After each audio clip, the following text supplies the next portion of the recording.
Game of Thrones en quelques chiffres, c'est 174 373 personnages tués en 7 saisons, une scène gênante avec Ed Sheeran, 3 acteurs différents pour jouer la montagne, 47 Emmy Awards, 15 millions de dollars par épisode pour la saison 8, une Emilia Clarke collée aux toilettes à cause du faux sang du cœur de cheval, 55 nuits de tournage pour une gigantesque bataille à venir, ou encore 3163 mots créés pour imaginer la langue des Dothraki. Mais Game of Thrones, c'est aussi une fin.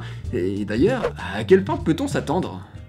On le sait, conclure une série est probablement la chose la plus difficile à faire. Vous devez réussir à surprendre et rassembler le public sans pour autant trahir l'histoire que vous racontez depuis des années. Alors, c'est pas mission impossible, hein, mais c'est compliqué. Et d'ailleurs, les créateurs de Game of Thrones le savent très bien et ont même récemment déclaré à ce sujet: on veut que les gens aiment cette fin, ça compte énormément pour nous. On a passé 11 ans à faire cette série, mais on sait aussi que quoi que nous fassions, même si c'est la version la plus optimiste, un certain nombre de personnes n'aimeront pas la meilleure de toutes les versions possibles. Il n'existe pas une version qui peut faire dire à tout le monde: je dois l'avouer, je suis d'accord avec la moindre personne sur cette planète, c'est la fin parfaite. C'est une réalité impossible, ça n'existe pas. Et je trouve cette prise de conscience très positive, car ça montre qu'ils ne vont pas se forcer à faire une fin pour nous les fans, mais qu'ils vont créer quelque chose de cohérent avec l'histoire. Alors forcément, il y a des choix qui vont pas nous faire plaisir, parce qu'on a tous nos envies différentes, mais en restant cohérent avec tout ce qui a été écrit depuis le début, et c'est censé nous satisfaire. Et ça, c'est rassurant. Very amusing.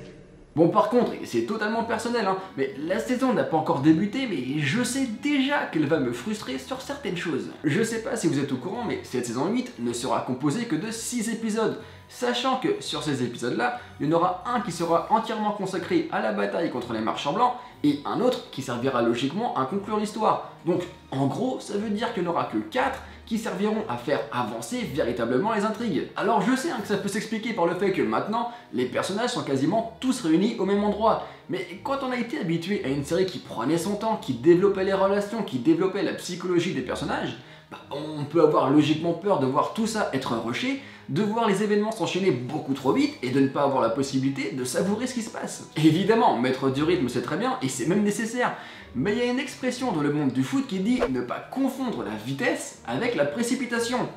Or, on se rend compte, et c'est une drôle de coïncidence, que la série a subitement commencé à changer de rythme depuis que les créateurs n'ont plus de livres sur lesquels s'appuyer pour faire avancer l'histoire. Et du coup, ça renvoie vraiment l'impression que sans les livres, ils maîtrisent pas tant que ça l'histoire et l'univers de Game of Thrones, et qu'ils se sentent obligés d'aller directement à l'essentiel parce que ils ne connaissent que le but final de l'histoire et pas vraiment ce qu'il y a autour. Je fais confiance aux créateurs, mais personnellement, j'attends pas de la fin qu'elle me dise simplement qui va poser ses fesses sur le trône et qui va mourir. Je veux continuer à voir l'univers se développer avec les évolutions. Et je vous avoue que pour le moment, ce total de 6 épisodes, ça me fait un petit peu peur. Après, si je suis aussi méfiant, c'est parce que j'ai aussi appris que la durée des épisodes, ça allait être du total nawak. Les épisodes sont annoncés comme les plus longs de la série, et même si ça reste à prendre avec des pincettes parce que ça pourrait varier d'un épisode à un autre, la durée moyenne de ces épisodes, ça serait entre 70 et 80 minutes. Et je suis désolé, je sais que je vais être le seul à le penser, mais moi, quand j'apprends ça, je suis comme ça. Ça va être une incroyable révélation ce que je vais vous dire, mais une série, c'est pas un putain de film. Respectez les séries et leur format. L'avantage des séries, c'est qu'on peut raconter une histoire sur plein d'épisodes sans être obligé de tout condenser pour avancer. On a le temps de prendre notre temps. Et ce temps, c'est un énorme avantage parce que ça permet aux scénaristes d'éviter de nous fatiguer avec des épisodes à rallonge, de nous perdre en chemin, surtout quand il y a autant de personnages à mettre en scène, et encore une fois, de nous donner l'impression de rusher totalement l'histoire. Au lieu de faire des épisodes de 70 minutes, tu fais des épisodes de 55 minutes. Comme ça permet d'avoir plus d'épisodes dans la saison, et donc de pouvoir développer plus librement ton histoire en prenant beaucoup plus ton temps, et nous, ça nous permet de respirer.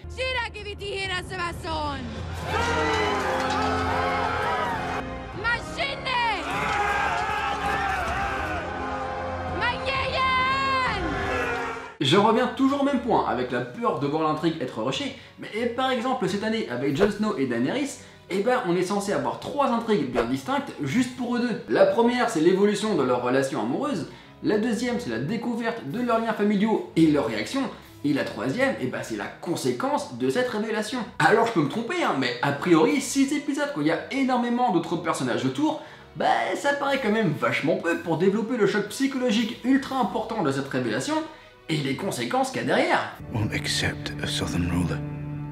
Not after everything they've suffered. They will if their king does. Et c'est pareil avec les marchands blancs. On nous les tease depuis le début de la série, mais au final, on les a très peu vus en cette saison.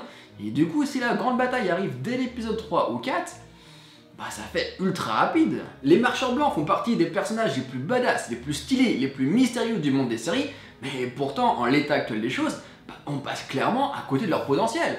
On a compris leurs menaces, on a ressenti leurs menaces, mais on n'a jamais vraiment vibré avec cette menace. Alors est-ce que la situation va réussir à s'inverser en seulement 3 ou 4 épisodes? Le doute est permis. It's a long way down. Yeah. Crows keep telling me I'll get used to it. Et ça, c'est vraiment le truc qui me fait peur avec la fin de Game of Thrones. De voir que les créateurs se sont dépêchés à tout boucler, quitte à nous mitrailler d'infos qu'on n'aura même pas le temps de digérer, et au final de rester à la simple surface de certaines intrigues ultra importantes. Parce que ça, faut bien le savoir, c'est pas HBO qui a imposé la durée ou le nombre d'épisodes, hein. Ce sont les créateurs qui l'ont décidé eux-mêmes. Donc, je leur fais confiance, hein. Mais ça m'inquiète un peu. Après, je vais pas vous mentir, si je me plains aussi de la durée des épisodes, c'est parce que je suis journaliste série. Ça veut dire que moi, dès le lendemain, je vais devoir en parler des épisodes. Donc si je veux pas me faire spoiler par les sites américains ou par Twitter, va falloir que je me lève ultra tôt pour les mater. Et je suis désolé, mais regarder Game of Thrones la tête dans le cul à 6h du matin, c'est pas la vie que j'ai choisie. Enfin, l'une des questions que je me pose sur la fin de Game of Thrones, c'est est-ce que les créateurs ont réussi à s'approprier la fin de l'histoire? Parce que c'est pas un secret, George R.R. Martin a encore 2 livres à écrire. Du coup, il a pu leur raconter le final qu'il avait en tête, mais il a jamais pu entrer précisément dans les détails. Alors, est-ce qu'ils ont fait ça de façon scolaire, en mode on écrit ce qu'il nous a dit et on comble avec le minimum de trous pour pas trahir l'œuvre originale? Ou alors est-ce qu'ils se sont dit, bon, on a la ligne directrice, on fait comme on le sent et on bifurque s'il faut? Parce que ça va être là le vrai challenge. Est-ce qu'il faut faire la fin que George R.R. Martin a toujours eu en tête, alors même qu'ils n'ont pas respecté tous les détails du livre?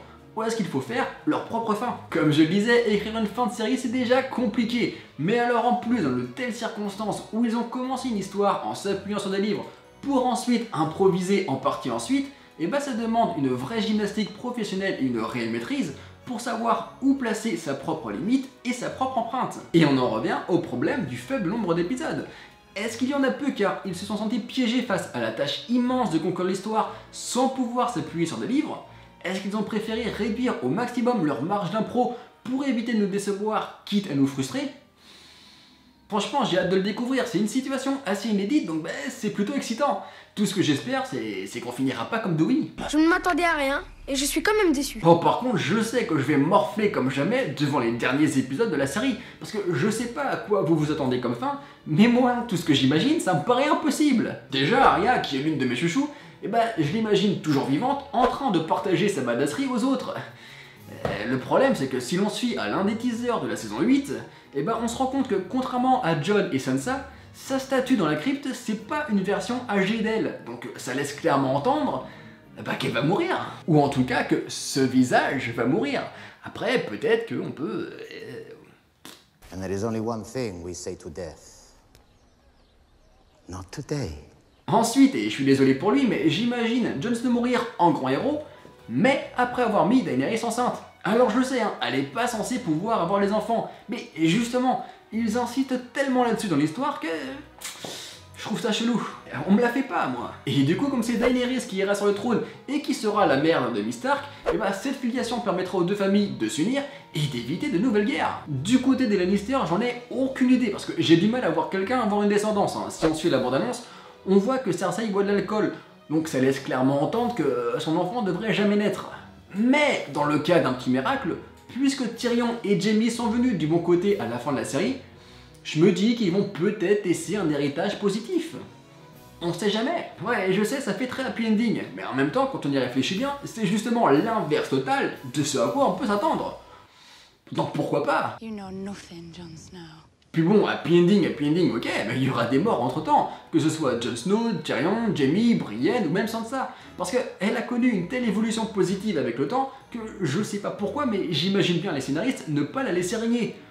Je pense, je sais pas comment, je sais pas pourquoi, qu'elle va prendre une décision très importante, qu'elle va faire un sacrifice qui va marquer les esprits et qui va laisser un vrai héritage derrière. Et bon, ça se trouve j'ai tout faux et on va finalement apprendre que Bran c'est le Night King du futur et qu'il a finalement décidé de tout raser parce que hey, les humains c'est des cons et des consanguins et qu'il vaut mieux repartir de zéro.